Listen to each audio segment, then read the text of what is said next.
Está intrínseco no nosso dia a dia a definição de cidade. Sabemos que é um espaço povoado onde se agrupam zonas residenciais, comerciais e industriais. Parece simples, né? Mas para manter o desenvolvimento organizado de uma cidade é preciso muito planejamento e para isso existe um documento municipal que define algumas estratégias. O TV Câmara Entrevista de hoje é sobre o Plano Diretor.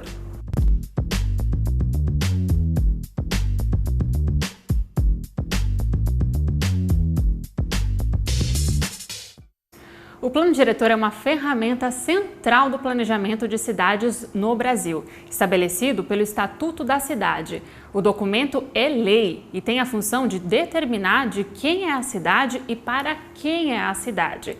Para entender um pouquinho mais sobre esse recurso, estamos aqui com o secretário de Governo e Planejamento, Celso Florencio. Seja muito bem-vindo, Celso. Muito obrigado, um prazer estar aqui com vocês. Celso, a gente falou um pouquinho agora aqui na abertura do programa o que é um pouquinho sobre o Plano Diretor. Eu queria que você contasse para a gente, como secretário de Governo e Planejamento, o que é esse documento. Ele é a principal lei da cidade, a gente costuma dizer que é um pacto, né, entre todos os interesses legítimos, né, sobre o território. Então é onde as pessoas têm que sentar, discutir e formar uma carta final, que é um projeto de lei, que diga exatamente, e acho que a pontuação de vocês foi muito interessante, de para onde a cidade vai nos próximos 10 anos, né? O que a gente quer, como que a gente quer a cidade e para quem a gente quer a cidade. Então é exatamente essas discussões que têm que ser feitas, né, para que a gente chegue num pacto final e possa construir um projeto de lei que contemple os mais diversos interesses de uma forma muito harmoniosa e muito coesa, né? E aí o secretário comentou que é um planejamento para os próximos 10 anos da cidade, né? Então tem que ser um documento muito completo, com estratégias muito bem pensadas, né? E vamos mostrar para quem está em casa agora uma arte que a nossa produção preparou, explicando sobre essas fases do processo de planejamento do documento. Temos aí, né? Só para poder dar um resuminho para quem está em casa, a primeira fase ela é composta pela inscrição dos candidatos ao Conselho Gestor e a própria eleição. A segunda é composta pela leitura comunitária. A terceira são oficinas de propostas e a quarta é uma conferência da cidade. Dado esse resumo, eu queria que o secretário, por gentileza, comentasse um pouco mais sobre cada uma dessas fases. A gente hoje encontra-se na primeira fase, né? A gente está indo para as eleições do Conselho Gestor. Ou seja, o Conselho Gestor é o órgão que vai definir como vai ser esse processo. A gente tem ali as fases bem determinadas, mas quantas audiências públicas vão ser, de que forma essas audiências públicas vão ser realizadas, quem dita esse rito é o Conselho Gestor. Ele é parte do poder público, tem 7 cadeiras do poder público, mas ele também, maior parte, é sociedade civil. Então tem 12 cadeiras para a sociedade civil, 5 ramos diferentes, né? A gente diz que tem vários interesses sobre, né, o território. Então esses 5 grupos vão disputar, né, sua cadeira para que a gente possa ter um conselho gestor que, com base na formação que ele é eleito, né, com base nessa formação, a gente passa para um segundo momento, que é a leitura da cidade, né? A prefeitura levanta vários dados técnicos, né, sobre como a cidade tem crescido nos últimos anos, qual a demografia da cidade, qual o perfil econômico, todos os dados do município, a prefeitura ela levanta e esses dados ele vai ser lido de uma forma, a gente chama de leitura comunitária, né? Ele é lido de uma forma didática junto com a sociedade civil, para que a sociedade civil entenda esses dados técnicos e consiga fazer propostas, né? Propor algo que seja discutido na última etapa, que é a Conferência das Cidades, né, onde essas propostas vão ser votadas pela sociedade civil. Tá, e essa terceira fase sobre as oficinas de propostas, teve uma oficina aberta, eu queria só que o secretário esclarecesse, como é que funciona essa terceira etapa? As oficinas de propostas elas são muito próximas das audiências públicas, né? Então, a gente vai ter oficinas temáticas, né, que vão discutir temas e regionais.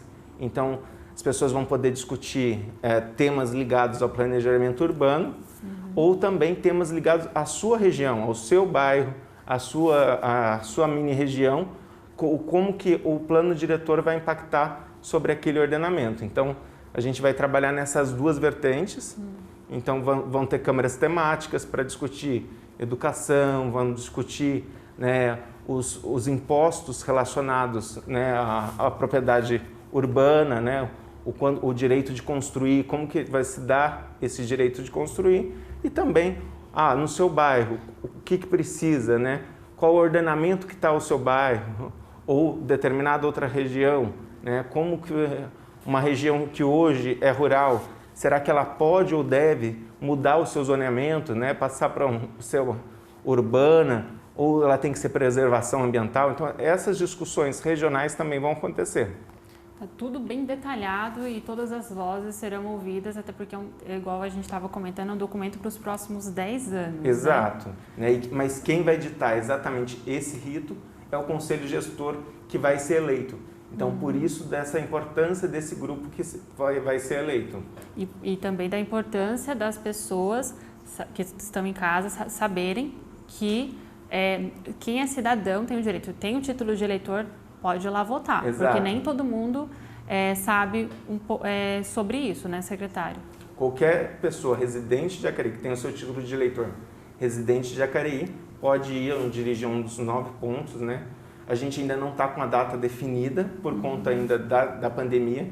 A gente reabriu as inscrições, mas ainda não tem a eleição marcada, né? Então, assim que a gente oficializar e que o Plano São Paulo permitir, a gente vai realizar a eleição. Mas nesse momento a gente está exclusivamente com as inscrições abertas para a eleição. Para os representantes, né, para o Conselho Gestor. Falando sobre a reabertura das inscrições, vamos só repassar, secretário, aqui junto comigo, uma linha do tempo desde quando a Prefeitura reabriu a eleição, na verdade, para a retomada do plano diretor, né? Lá em fevereiro, como eu acabei de dizer, a Prefeitura retoma, né, o plano diretor com as eleições do Conselho Gestor. Aí, em março, teve as indicações dos fiscais. Ainda no mês de março, as eleições que já estavam definidas para o dia 13 foram suspensas. E aí, em abril, a Prefeitura reabriu essas inscrições para eleição. Só para deixar bem esclarecido, porque assim, naturalmente, como a eleição já estava com data definida, era de se pensar de que quando retomasse, iria parar nas eleições, que iriam continuar das eleições. E voltou, né, para as inscrições para quem quisesse candidatar ao Conselho Gestor. Eu queria que o secretário esclarecesse isso para a gente, por favor. Olha, a gente tinha a primeira eleição do Conselho Gestor marcado para março de 2020. As candidaturas foram validadas no começo de 2020, então mais de um ano. Então, quando a gente reabriu as inscrições, a gente estava pensando, né, e foi uma demanda da sociedade civil, né, a gente acatou uma demanda da sociedade civil que dizia, olha, já faz mais de um ano que essas candidaturas estão aí esperando a pandemia permitir que seja realizada essas eleições, né? Em março a gente entrou na fase vermelha, em março de 2020 a gente entra na fase vermelha, a Prefeitura suspende qualquer processo eleitoral, né? A partir de agosto a gente já poderia ter realizado, né, um processo eleitoral, mas já existia um processo eleitoral municipal grande vigente, que é a eleição para a Câmara Municipal e para o Executivo, então a gente preferiu não misturar os assuntos, né? A gente retoma em janeiro a eleição, marcada para o dia 13, como você bem lembrou, só que dia 13 foi quando a fase vermelha emergencial foi colocada pelo Plano São Paulo. E a gente está seguindo o Plano São Paulo para dizer como vai correr esse rito. Então a gente suspendeu, como ficou mais de um ano, né, entre indas e vindas da eleição, a gente optou por abrir para se algum outro candidato quiser participar do processo eleitoral e também se os candidatos que se inscreveram mais de um ano atrás, se quiserem desistir para poder fazer a sua desistência na campanha. Para reaver, né? Exato. Para reaver e aí cumprindo o que o Estatuto da Cidade diz, que é a questão democrática. Exato, a gente quer garantir o máximo de participação, né, e o máximo de um processo mais coeso e um processo muito mais claro para todo mundo, né? Então, hoje, né, a gente está num cenário diferente de um ano atrás, então outros grupos poderiam vir a querer participar, então a gente reabriu as inscrições, atendendo uma demanda que foi da sociedade civil. E aí, falando sobre a realidade do documento do plano diretor hoje, que a cidade segue hoje, né? Jacareí segue o plano diretor de 2003. Isso porque as revisões de 2008 e 2012 sofreram uma ação direta de inconstitucionalidade, conhecida por ADIM, que é quando uma lei vai contra o que está determinado na Constituição. Conversei com o secretário, ele me disse que em 2018 a revisão do plano foi bloqueada pelo Ministério Público com o argumento de que não tinha participação popular suficiente, né, secretário? E o plano diretor ele é um documento construído, como a gente está falando até o momento aqui, em conjunto com essa participação popular, né? Mas muitas das vezes os assuntos eles não são popularizados, né? Que foi o que o Ministério Público acabou considerando em 2018, né? Então, secretário, eu te pergunto, o que é necessário fazer para que essa participação popular seja garantida no plano diretor? Então, o primeiro passo dessa participação popular é a eleição do Conselho Gestor. Isso está firmado num TAC com o Ministério Público e com a Defensoria. Então, existe um TAC que dita o rito. Então, é esse Conselho Gestor, em parceria, inclusive, com a Univap, que vai dar suporte para esse Conselho Gestor. A gente tem uma universidade parceira para capacitação do Conselho Gestor e da sociedade civil. A Univap já fez algumas oficinas de capacitação da sociedade civil e também vai fazer mais oficinas de capacitação da sociedade civil assim que o Conselho Gestor estiver eleito. Outro ponto importante para a gente garantir a participação efetiva, não só a participação popular, mas a participação efetiva da população, além da capacitação, a transformação daquele material técnico em leitura comunitária. Eu não posso simplesmente disponibilizar um material técnico, altamente técnico, onde só quem é da área vai entender. Eu preciso transformar o material técnico feito pela prefeitura em um material que seja compreensível pela sociedade. Então, nisso tem a leitura comunitária. Por fim, a gente vai chegar na fase de propostas. Então, a gente elege os representantes que vão ditar o rito, a gente transforma o material técnico, o diagnóstico da cidade, como se a cidade fosse ao médico, ela levaria os exames, Então, ela leva o seu material técnico e tem que transformar isso em algo compreensível para as pessoas. Eu também preciso capacitar as pessoas sobre o que é plano diretor. Plano diretor não é algo simples, É algo complexo, é algo que não faz parte também do cotidiano da vida das pessoas. Não é algo do dia a dia das pessoas. Então, para as pessoas até mesmo terem maior capacidade de participação, elas precisam estar mais capacitadas, E também a população precisa se sentir parte disso, Porque ela faz parte da cidade, sem as pessoas a cidade não funciona. Então, para ela se sentir participante, sentir parte do processo mesmo do plano diretor, precisa ter essa aproximação, secretário? Exato, precisa. E o plano diretor, a finalidade é garantir às pessoas do município que tenham uma melhor relação com a sua cidade, E entender também qual é a demanda das pessoas, o que as pessoas esperam da sua cidade, O que as pessoas demandam dessa cidade, do ordenamento territorial. A gente só fala de ordenamento territorial, que é uma coisa muito técnica, mas na verdade o que vai ter em cada canto da cidade, como que vai ser definida a política pública da cidade. Então tem que transformar isso numa linguagem mais simples, mais acessível, para que as pessoas possam discutir e agregar contribuições sobre os seus pontos de vista e consiga fazer um projeto de lei que traga elementos dessas contribuições, e possa guiar a cidade pelos próximos 10 anos. Sim. Então, ainda não tem data para as eleições? Não, ainda não tem data para as eleições. A gente está acompanhando o tempo inteiro o Plano de São Paulo, Então, a gente está verificando. Estamos muito atentos aos casos de Covid, Não é interesse da gente fazer algo... Que coloca a população em risco. Colocar a população em risco, mas também, seguindo o Plano de São Paulo, o que puder ser feito, a gente irá fazer, Então, a gente está olhando o que o Plano de São Paulo diz como é possível de atividade para estar executando. Então, como muda muito o Plano de São Paulo, de semana a semana você tem um cenário novo, a gente preferiu não ter uma data ainda. Vamos fechar primeiro esse primeiro momento de reabertura das inscrições. avaliar o Plano São Paulo e, na sequência, definir a eleição.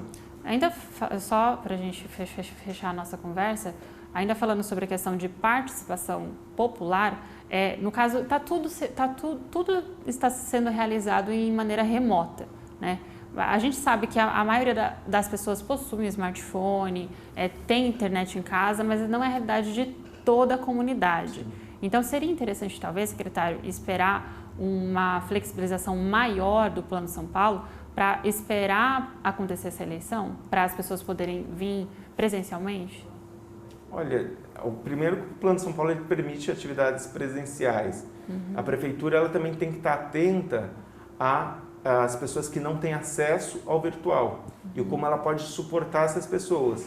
Né? Então, garantir espaços de internet, garantir espaços de utilização de computadores, né? Garantir Wi-Fi. Então, esse tipo de coisa a prefeitura tem que estar atenta. Agora, a eleição de conselho ela é uma eleição menor, né? Ela não é uma eleição a nível municipal, né? Não é uma eleição que aglomere muitas pessoas, é uma eleição que vai estar altamente descentralizada, né? Pelo próprio TAC tem 9 pontos de votação, então a gente está levando o critério sanitário bem à risca, né? Então estamos muito atentos para o critério sanitário. Então o que o Plano São Paulo permitir não for colocar as pessoas em risco, né? A gente vai tocando o plano diretor. Agora, o processo da eleição ele é só um dos pequenos processos. É uma das fases. É uma das fases. E até mesmo para a gente poder assegurar que as próximas fases ocorram, a gente precisa realizar essa eleição. Então, a gente está falando de uma eleição que vai ocorrer talvez em junho, julho, para começar a ter posse um conselho gestor, talvez em agosto, para começar a discutir a leitura comunitária em setembro, outubro, para ir para a comunidade exatamente em novembro, dezembro. Então a gente está falando de um cenário que em novembro, dezembro, se a gente tiver sorte e tiver vacinação em massa, a gente vai ter já um cenário mais bem, um cenário de pandemia reduzida. Então, agora se a gente for esperar novembro e dezembro para a gente fazer eleição, a gente só vai conseguir chegar na comunidade de fato em meados do ano que vem.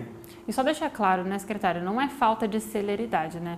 É o processo, não é porque as pessoas às vezes falam assim, nossa, mas vai ser efetivamente mesmo, eu vou saber o que é o plano diretor só o ano que vem, mas é porque é um documento complexo para os próximos 10 anos, então não é falta de celeridade. Não, tem um rito a ser seguido, né?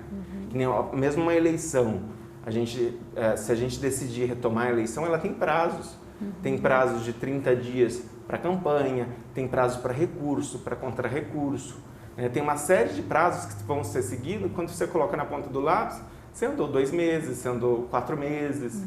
Então, e todas essas fases, elas são muito bem definidas pelo Estatuto da Cidade.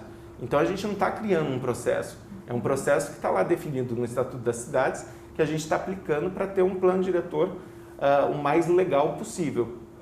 Para não ser derrubado, para ele... Exatamente, para não correr como os de 2008 e de 2012, que tiveram uma ação de inconstitucionalidade e hoje colocam o município numa situação totalmente de insegurança jurídica, porque tem uma lei de planejamento urbano de 20 anos atrás, de 2003. É 2 décadas, né? Exato, a gente está falando de 20 anos de atraso de planejamento do município. Estamos a 2 planos diretores atrasados, então. Exato. Podemos dizer assim. O nosso já venceu e precisa muito ser renovado, sobretudo olhando pela pandemia, né? As pessoas, né, têm um luto grande da sociedade, né? Muita gente perdeu parentes, amigos, né? Então tem um luto muito grande, mas também tem o problema econômico gerado pela pandemia. Muitas pessoas perderam emprego e renda. Então, a partir do momento que você não tem uma segurança jurídica, você perde investimentos. Só para quem está em casa e quiser acompanhar as próximas fases, os próximos passos, queria que o secretário dissesse aonde que a gente pode encontrar mais informações. Todas as informações estão no site da Prefeitura, no jacareí.sp.gov.br/plano diretor, e também nos canais de telefone da Prefeitura, 3955-9000, e a gente consegue passar todas as informações, estamos à disposição para tirar todas as dúvidas da cidade. Muito obrigada pela sua participação, muito obrigada por ter vindo aqui no TV Câmara Entrevista, esclarecer para a gente aí sobre o que é o plano diretor e a importância dele aqui para a nossa cidade. Imagina, eu que agradeço. Obrigada. E no próximo bloco vamos continuar falando ainda sobre o plano diretor, mas dessa vez com o representante da Frente de Defesa do Direito à Cidade de Jacareí, João Campinho. É daqui a pouco, não saia daí.